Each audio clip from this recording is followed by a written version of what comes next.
A News Central now at this hour begins in Nigeria's capital, Abuja, where we understand that the retail price of premium motor spirit, popularly known as petrol, has dropped to 965 naira per litre in the Federal Capital Territory. The Nigerian National Petroleum Company Limited effected the new price across its retail outlets in the capital city to the delight of customers. Now, the new amount is the second price drop in less than 2 weeks from 1,060 naira earlier this month.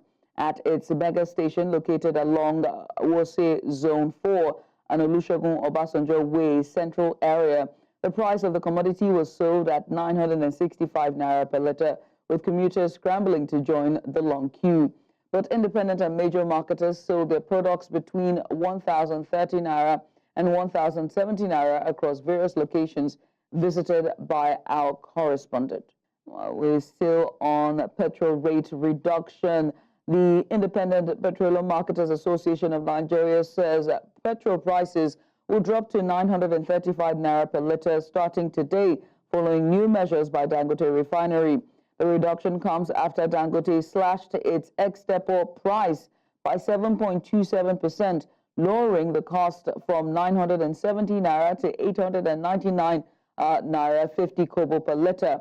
National President of the association, Alhaji Garima, praised the refinery for the move, highlighting its introduction of credit terms for marketers.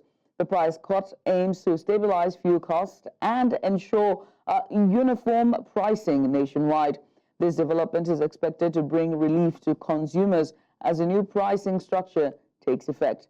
Earlier, IPMAN Publicity Secretary Ukadike Chinedu spoke to News Central on this move by the Independent Petroleum Marketers Association of Nigeria. Here's what he had to say. The most important thing is that Nigerians are looking forward to see that petroleum products will go down in terms of the export price. And we in the independent marketers, that is a win-win situation for us, because definitely once the product goes down, we also have what we call increase in our turnover, which is very, very important. So now that is the year-2 period, we are no longer suffering the issue of scarcity of petroleum products. We are no longer suffering that. You can see that almost we are all in a festive mood at this particular point in time. You can see I have a tag of my United Institute Progressive Union. That's my own town union. And most of our people who bought petroleum products all the way from Lagos, we're also happy, but also hearing for more decrease in the pump price. So Independent Marketers Petroleum Products, Independent Marketers Association of Nigeria, we are happy and we welcome development. Yeah, the filling stations across the country will definitely reflect on this price, because what we are doing now is price driven by market forces. Once you cannot be able to reduce your prices, it means that your customers will go to the next filling stations where they have price reduction. So there is no need in terms of a price template or a price regime. It is the demand and supply, the market sources that determine sales of petroleum products. So independent marketers like something here in the east, people are selling already 990, and in the west, people are selling within the range of 900, 950, 960, 970. So it will continue to go like that until the pump price will shaping up to that 900. Away from that, the federal government has condoled with families of the victims of the Anambra State and Abuja as well as Ibadan stampedes. Minister of Information and National Orientation Mohammed Idris, who conveyed the condolences, however, cautioned those politicizing the unfortunate incident, saying Tinubu's reset of the economy has nothing to do with the stampedes' deaths. The minister said the tragedies were deeply saddening and underscores the importance of ensuring proper crowd management during such charitable activities, especially during the festive season. Acknowledging the noble intentions of organizers seeking to bring relief to vulnerable members of society, the minister admonished all individuals and organizations planning similar events to comply with the directive of the Inspector General of Police, Mr. Kaide Egbetokun, on liaison with police formations for effective crowd control and security management. Meanwhile, the People's Democratic Party, PDP, has described the 3 recent food stampedes in Nigeria as, quote, an ugly testament to the alarming level of misery, poverty, hunger, starvation, sense of hopelessness, and desperation for survival currently plaguing our nation, end quote, under the President Bola Tinubu-led All Progressives Congress APC government. In a statement on Sunday, PDP spokesperson Debo Olugunagba said the tragic stampedes at private food distribution events in Oyo and Anambra states, as well as Abuja, which claimed the lives of over 60 citizens, could have been averted. The PDP commiserated with the families of the victims of the 3 food queue stampedes and called for urgent medical attention for the survivors. Still on the stampedes deaths, states in the face of the rising death tolls from the stampedes, states across the Federation are coming up with fresh regulatory framework for charity events. In Lagos State, for instance, it's now mandatory for charity organizers to engage with the State Safety Commission before embarking on charity events. The Director General of the Lagos State Safety Commission, Larry Mojola, who gave the automator, said the state government is doing everything to prevent accidents of any form in public offices. The Ondo State Attorney General and Commissioner for Justice, Dr. Olukayode Ajulu San, also introduced new crowd control guidelines for law enforcement, event organizers, and local authorities on Sunday. Similarly, governments of Anambra, Abia, Akwa Ibom, Kogi, Rivers, and Delta states have also come up with measures for crowd control during palliative distribution events. In the meantime, a former governor of Anambra State and former presidential candidate of the Labour Party, Peter Obi, has cautioned against unguarded restriction on the distribution of palliatives.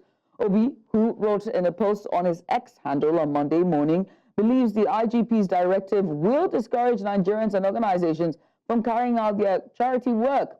The Inspector General of Police had demanded organizers of similar charity works to carry security agencies along and ensure strict adherence to crowd and safety management protocols. Obi agrees that the directive is a timely response, but argues that it is open to abuse, adding that acts of goodwill should not be hindered by excessive bureaucracy.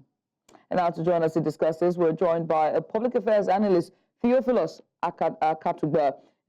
Theophilus, thank you so much for joining us. I mean, let's just get started, shall we?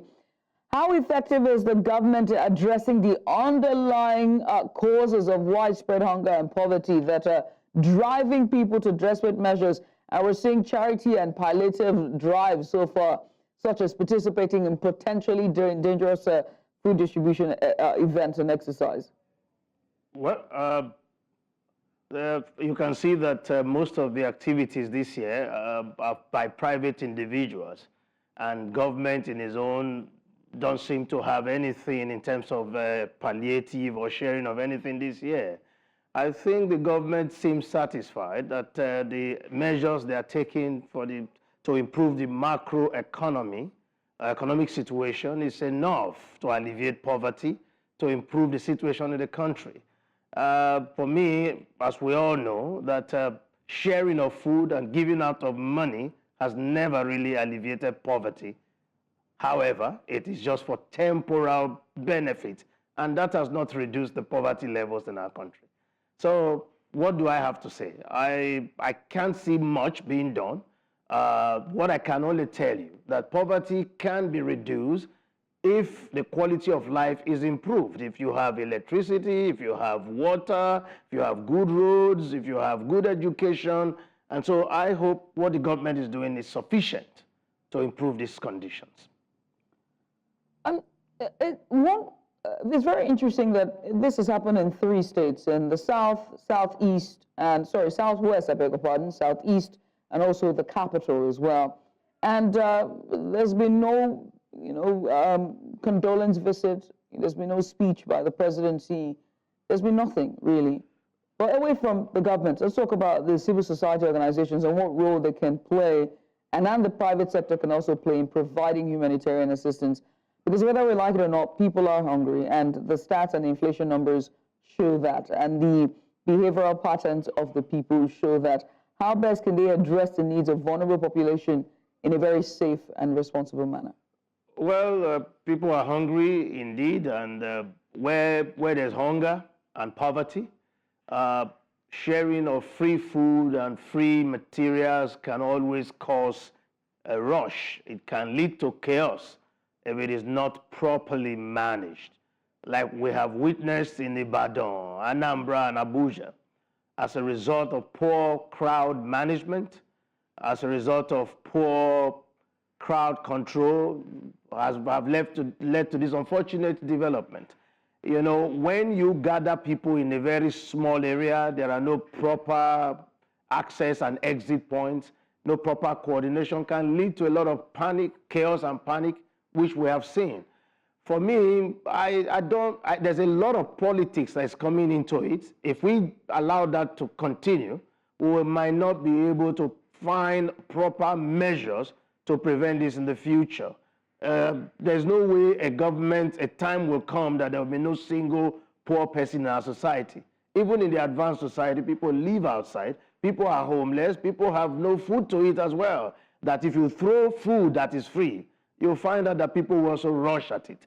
What we must learn is how do we really educate ourselves that anywhere we find a crowd, even the individual, will have a way to govern himself, not to talk of those who organize such events. If you are organizing a free food giving event in highly, poor or highly poor area, where you have mass number of poor people, and where you know that we are all saying there's hunger in the land, and you have such poor crowd control measures, it's not going to be fair that we are just going to drag government into the unfortunate development.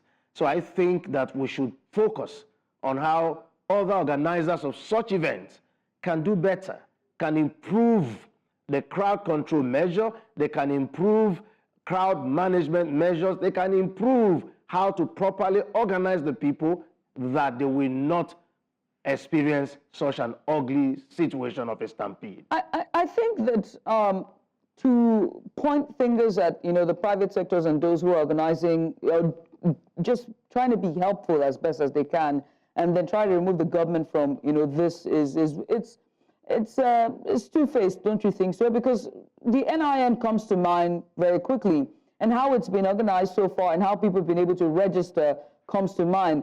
The international passport registration comes to mind. The voter card collection exercise comes to mind. Everything that the government has even done, not palliative this time, anything that the government has done regarding the people, this has nothing to do with the present administration, but more to speak about the government in general and the ruling elite. When it comes to them being able to organize anything that has to do with the people, it hasn't been gotten correctly. So is the issue palliatives, or is the issue really how we do things in this country? I like that. I like what you have said. Government is made of people. There are people who are either poorly educated, poorly oriented, or poorly civilized. They are only agencies of government, and they are our fellow citizens who, in my opinion, have a lot of mediocrity as part of their culture. And so we organize events from government to private sector. We have done very poorly and badly in managing crowds. In fact, we have done so poorly in educating our people. Very uncivilized, very backward, very, very poor in considering the well-being of the other.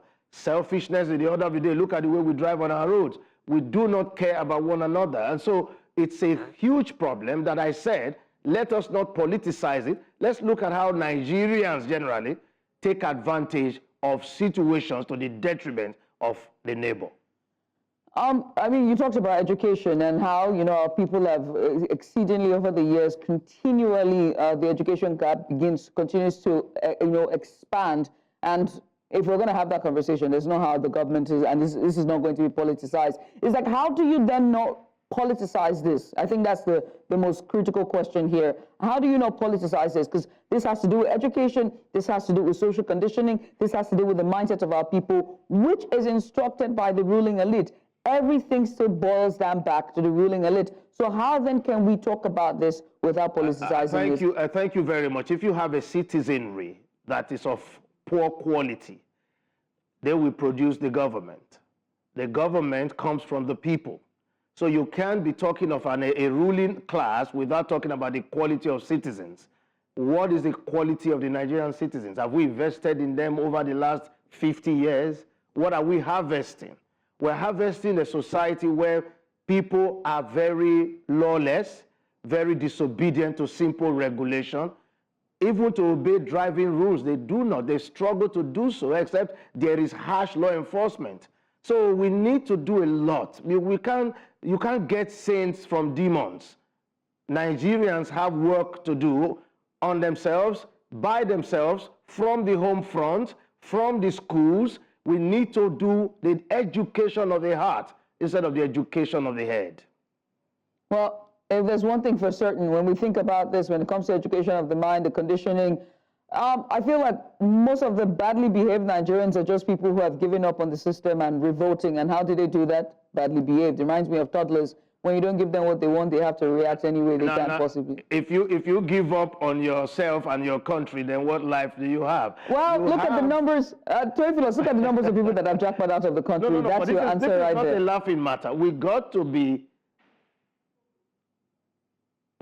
serious. We got to know that we have responsibility to the well-being of our neighbor. Look at the stampedes. Look at the behavior. Look at the locations. All of those people have good intentions. But of course, somebody is going to put 5,000 people in a place, and look at the quality of crowd management that is put there. Look at the environment in Anambra. Look at what happened in Abuja, a Catholic church that has all the resources.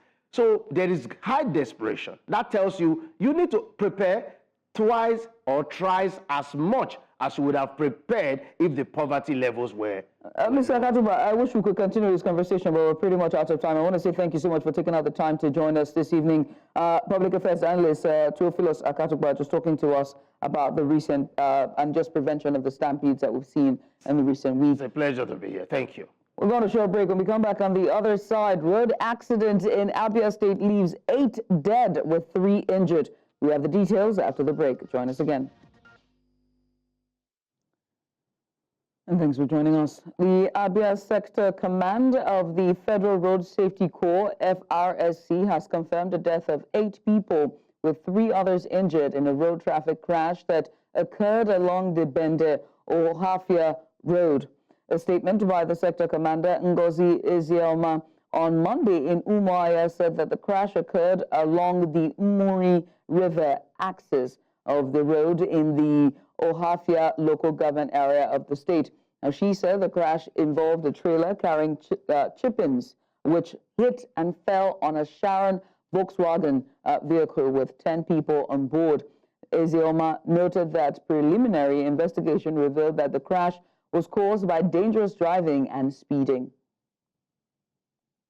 Still in Abia State, I beg your pardon, a former minority leader and member representing Umunachu State constituency in State House of Assembly, Ikedi Ezekwe Sili, says that the state can get a better alternative to the present government. Ezekwe Siri, in a chat with journalists in Umuahia recently, believes the incumbent governor, Alex Oti, cannot be the best the state can have. He says the people to have an open mind in 2027 to ensure they identify some qualities in anyone they vote for to enable them go for the best in the elections. Going forward, this movement is engaged in sensitizing Abians regarding, from the point of reality now, what we need to do and the direction for 2027 gubernatorial elections. You know, Abians are yearning for a government that will have a nexus with them, and not the one that is the government that is separated from Abians. Abians to want a government where they have a direct access to government and governance. Away from that, the Minister of Humanitarian Affairs, Disaster Management and Social Development, Natare Yawada, says that the federal government is targeting 15 million households and 75 million people in its conditional cash transfer scheme. According to him, each household will be paid 25,000 naira per month twice in a year. Yawada said the move is part of President Bola Tinubu's push to cushion the impact of economic hardship on vulnerable Nigerians. The minister said the federal government has been able to reach 5 million persons so far and is working on sanitizing, the social register. President Tinubu had earlier suspended the scheme administered by the National Social Investment Program in January owing to alleged corruption in the program. Let's now join. Let's bring in Alistair Wilcox, is an economic affairs analyst, and he joins us to give a bit of insight on the story. Alistair, many thanks for joining us. I have to ask you, it appears that in general sense, handouts have become a long-term solution to poverty. How long will this continue? The president paused this conditional cash transfer scheme in January, citing corruption. It's now being brought back, and it looks like it's because of the stampedes. But for how long are we going to keep relying on transfers or just short-term solutions such as this? Well, thank you for having me, and let me also say compliment of the season to you and your esteemed listeners. You can't do away with, there's no side that can do away with some support for the vulnerable. It's like everywhere in the world, even the most advanced economies, the US, the UK. There's one form of support in order to bring about some social equilibrium, because it's not everybody that is opportuned everywhere in the world. Like if you in your last in the last news, I enjoy what your guest was saying. You can never do away with the poor. Even in the Bible times, even the Bible talks about that there will always be the poor among us. So there must be some form of support, either from government, from agencies, especially from governments. You know, in the US, you have the food stamps. When people are hungry, they obtain the food stamps, go to food bank to get food. There are transfers. I mean, one of the things that Donald Trump used to bamboozle the Americans was cash transfer during the coronavirus and even after. So it's always there. But the problem I'm having, which I want to address, is how it is done in Nigeria. The quality of the data used in Nigeria to identify households that should require such assistance is what I'm quarreling with. But that citizens should not be given some support. I think that is a worldwide phenomenon. But however, it must be taken with great stride and caution so that it meets the real objective of what it's intended to meet. So when we look at what is happening, right, with the stampedes already, aren't you worried about, aren't you worried? Let's start there. With the stampedes already, 3, Anambra, Abuja, and then Ibadan, 35 children dead already. What's your take? Well, let me commiserate with those families that lost their families, their loved ones, and all that. But sincerely, I put the blame squarely at the feet of the victims themselves. We understand this country. Look, anybody that is not appreciating who we are, the kind of disorganized personality that we are in terms of we Nigerians, anybody that does not understand that fact, then we're making a mistake. Nigerians rush at everything. Nigerians will all rush at, go and stand on the road and start sharing ordinary paper, and say Nigerians will rush for it, so long as it is free. So that's our nature. We rush and rush and rush everything we do. No orderliness. We are not orderly. We are not cultured, and that is like exactly what your former guest was saying, and which I agree totally. It's inherent in us. Look, presently, Gaza is going through a very terrible economic and situation and shortages. But you see, when they share rations in Gaza. People queue, people wait, people understand, and people go about it in a manner that is civilized, that is orderly. But also in Nigeria, we have hidden under this atmosphere of Nigerians are hungry, or economic reality, economic opportunities. It's not today. At least by God's grace, I've followed the Nigerian politics and Nigerian economics since the days of Shagari administration. Because now we used to say in those good old days. In those days, we complain more than we are complaining now. Even the opportunities now that is not available in those days. I remember Shagari was called Shagari, Shehu Shagari, because people were, rice was, the policy of rice started in the Umar Diko days of the Shagari administration, when rice become an essential, if you are sharing rice in those days, in the 80s, it's like it's as if you are sharing dollars and you are sharing a diamond to people. So that is who we have been. I'm worried about this stampede. I'm worried that we're not learning. I'm worried that people do not have dignity, even in poverty. There should be dignity. But we don't have dignity. We throw caution to the wind when we see any little thing that we want to benefit. We throw caution to the wind and we behave like persons that do not have, that are not cultured, that do not have standards. And then the organizers will not organize properly. So these are the issues. Government has its own responsibilities. I agree totally with you. Government has its responsibility. But who is government? Who is government? Government is from local government, the state government, the federal government. But in this case, most of them that are known, we only look at the federal government as government. No. All right. The government is called down into agencies, into parastatals, into departments, up to the list. So these are all the gamut of government. And who makes them up? It is we the Nigerians, that not know how to organize ourselves. We cannot drive safely on the road. We cannot drive properly on the road. Even when the road is bad, see how we drive, we make ourselves vulnerable. So we make ourselves vulnerable to some of this that's happened to us. Alistair. It is purely man-made and could have been managed better. Alistair, management or no management, event managed better or not, one of the things I do not like to contribute to is victim blaming. 35 children have died, and I would not be part of that. And also, I'm sure I represented the team here when I say we're not going to be victim blaming children where they are just trying to enjoy what seems to be a festive season. And also to other, everyone who's lost their lives do not need to lose their lives.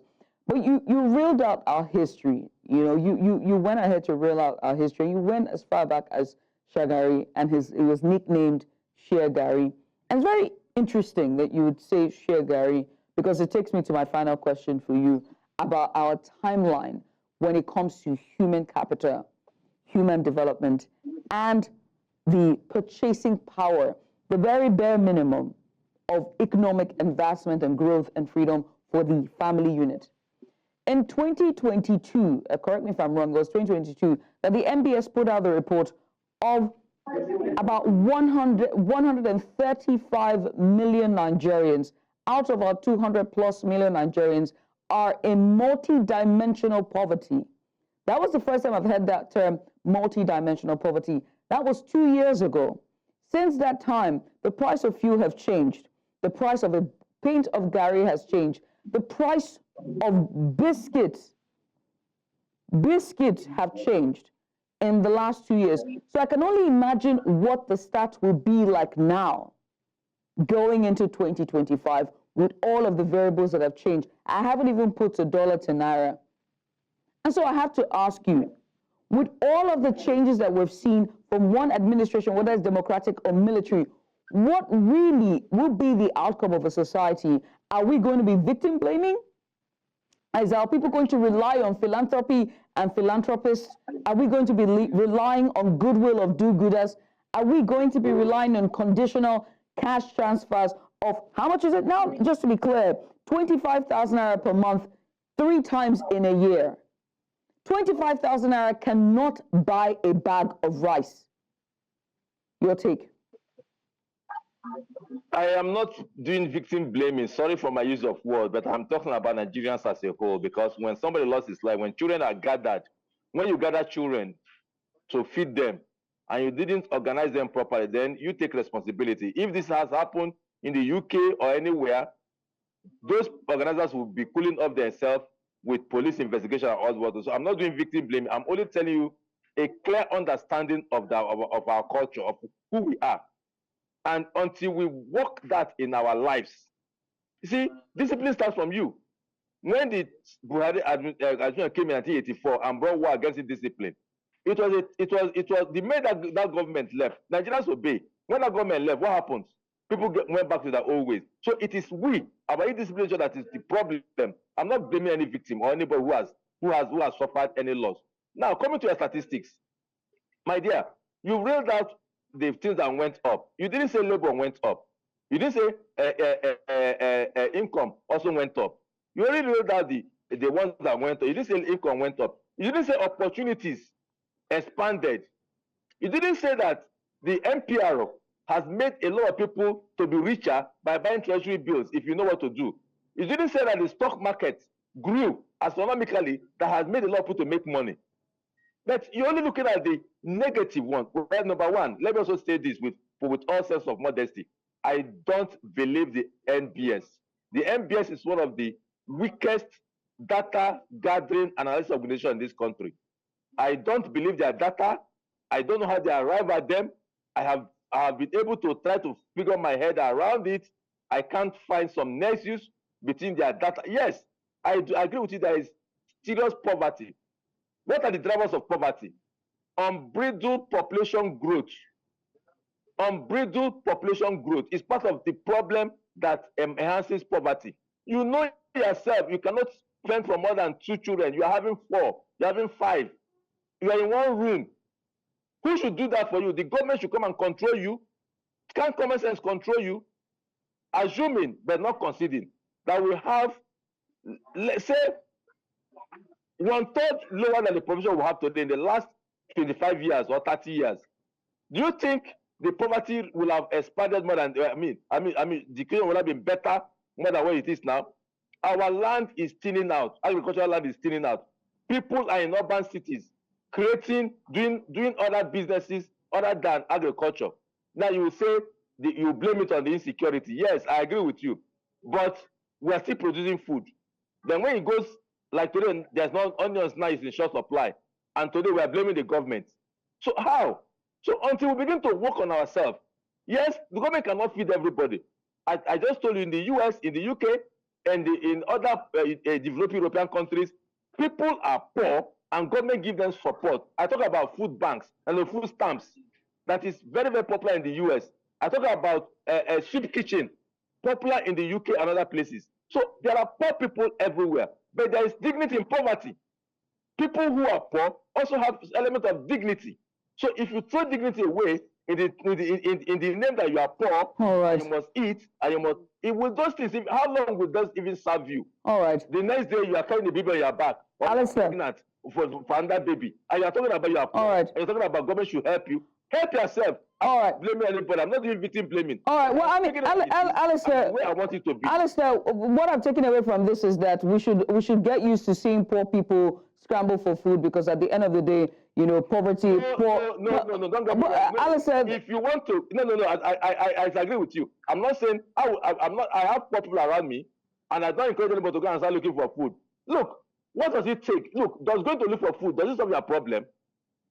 There must be dignity in poverty. All right. So Nigerians like anything free. So I'll say it is free. Alistair, even if you don't need it, you will rush for it. All right. So Alistair, that's what I mean. There must be poor people among us, but there must be dignity in poverty. All right. So there must be dignity in poverty. We'll press for time. Alistair, many thanks for doing this with us. Alistair Wilcox, there is an economist who just joined us. I have a bit of insight, economic analyst.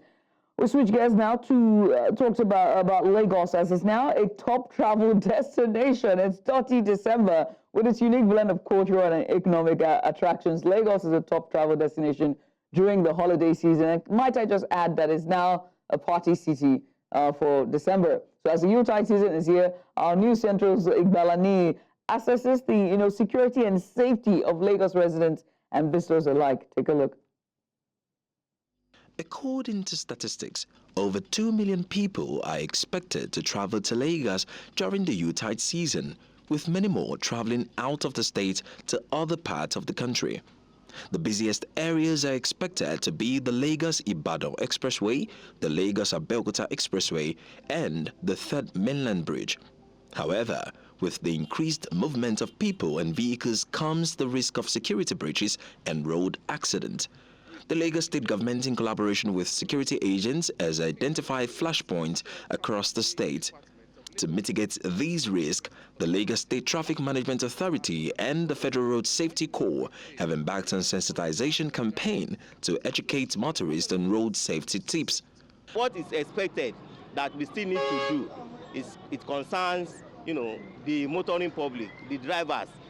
They need to change their attitude. They need to, voluntarily comply with all these rules and regulations that guides the movement of vehicles on the road. Once that is done, we have seamless traffic and, no problem at all. Motorists are advised to watch out for signs of reckless driving, such as speeding, overtaking, and failure to use seatbelts, amongst others. Pedestrians are also advised to be cautious when crossing the road, especially in areas with high vehicular traffic. Regarding security, the Lagos State Police Command has assured residents of increased patrols and surveillance in high-risk areas. Almost 500 high-definition cameras have been installed in different parts of the state, of the city, in which we can monitor almost 350 streets and regions at our command and control center, where 24-hour surveillance are being deployed, and we can see things real time, with the deployment of this enhanced surveillance network. The plan is to wrap up this to about 2,000 very quickly, and that's in another phase is ongoing. We pledge that Christmas this year around will be safe, about the best Christmas the Gosens have had. We have made sure that traffic will flow, and we have reassured people that they should not be pressing of any fear.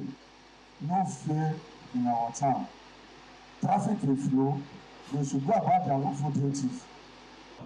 With increased security measures and road safety awareness, residents and visitors hope to enjoy the festive season with peace of mind. In Lagos 4 News Central, I am Igbalani Omani.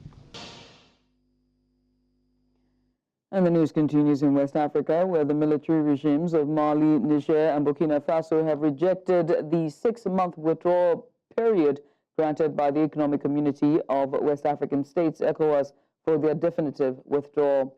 In a joint statement read by Mali's Minister of Foreign Affairs, Abdoulaye Diop, the 3 countries described the deadline as an external attempt at destabilization. The statement, broadcast on Malian public television, indicated that the military governments see the ECOWAS decision as interference in their sovereignty. This development highlights the growing tensions between the regional bloc and the military-led governments, which have been in power since coups ousted civilian leaders in the 3 nations. Mozambique's Constitutional Council has declared Daniel Chapo, backed by Frilipo, the winner of the presidential election with 65.17% of the vote, succeeding Felipe Nyusi as president. Council President Lucia Ribeiro acknowledged the irregularities but stated they did not impact the outcome. Venancio, the opposition, followed with 24.19%. Osfor Momande received 6.62%, and Lutaro Simango secured 4.02%. The announcement reaffirms the National Elections Commission's earlier declaration, which had reported 70.67% for Chapo, that triggered 2 months of protests led by the opposition, Venancio, resulting in 130 deaths during clashes with police. The election marked Mozambique's 7th presidential race as outgoing President Felipe Nyusi steps down after 2 terms. And now to discuss this, we're joined by Adriano Nuvunga. He's the director of the Center for Democracy and Human Rights in Mozambique. Thank you so much for joining us. He joins us live from Maputo. Let's just talk about the current mood on the ground in Mozambique. What is it like following the announcement of the presidential election results? Are there noticeable differences between the urban and rural responses? Are they still going to be protesting? What's the mood like? The mood is first of disbelief. The disbelief that the Constitutional Council ratified the electoral fraud results. But then as the night started to fall, what we see is a mood of burning down things. So Mozambique now, it looks like the Haiti, where in Maputo and in some other parts, other provinces, everything is burning. We see receiving footage of district administrators that are fleeing because of the intensity of the protesters burning everything that they see resembling the authority of the state. It's unfortunate that today's ruling has led to the situation where you see our country is being burnt down. Looking from the skies of the bay, you see that everything is burning. And we fear that throughout the night, there will be bloodshed because the police will heavily respond. And really, it's a situation that puts us all in heavy hearts, very concerned, particularly for having seen all this coming. We saw all this coming, and as a nation, as a region, we have failed to collectively come together to prevent this from happening. Right. Now, the initial report suggested that the winning candidate received 70% of the vote, but the official announcement now cites 65%. How do you interpret this discrepancy of 5%? What implications might this even have for public trust in the electoral process in Mozambique? This tells you that this election is not credible. The role of the Constitutional Council is not of changing the results. It's to decide whether the election is legal or illegal or fraudulent, and either proclaim it or nullify it, not to change results. But we have been seeing this Constitutional Council changing results without an explanation, in secrecy. Again, it's a political maneuver of trying to give something for this, giving something for that candidate to appease. So it is not reflecting the true will of the people. All right. But, an attempt by the Constitutional Council outside its mandate to change illegally, unlawfully, in secret results. I mean, Andrea, we want to say thank you so much for just helping us, give more insight on this. We do hope that this would make the protest stop and not continue. Just let's see a headway when it comes to the state of Mozambique and just for democracy and for the sake of the people. But Andrea, many thanks for joining us. We appreciate you for coming on. Thank you. Thank you. Thank you, man. We're going to a short break. When we come back, there's more. Stay with us. And you're welcome back. Information just reaching us is that the President Bola Tinubu, will have a first ever presidential media chat happening live. It will be broadcast live at 9 p.m. today on News Central Television. Now, this was made known by Bayo Onanuga, the special advisor to the President, Information and Strategy. Now, there's so much to talk about, which will be on the table. We're certain of that. But this is the first ever presidential media chat with President Bola Tinubu, and it will be broadcast live here on News Central Television at 9 p.m. But that's all at this hour. But before we go, let's take another look at some of the major stories. The NNPCL stations dropped their petrol price to 965 naira in Abuja. And federal government condoles with victims of palliative stampedes, warns against politicizing incidents.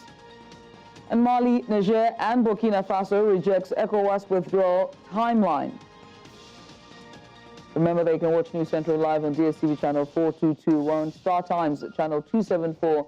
Find us on Avo TV, or better yet, stream us live on YouTube. Many thanks for watching. I'm Judith with you. Bye for now.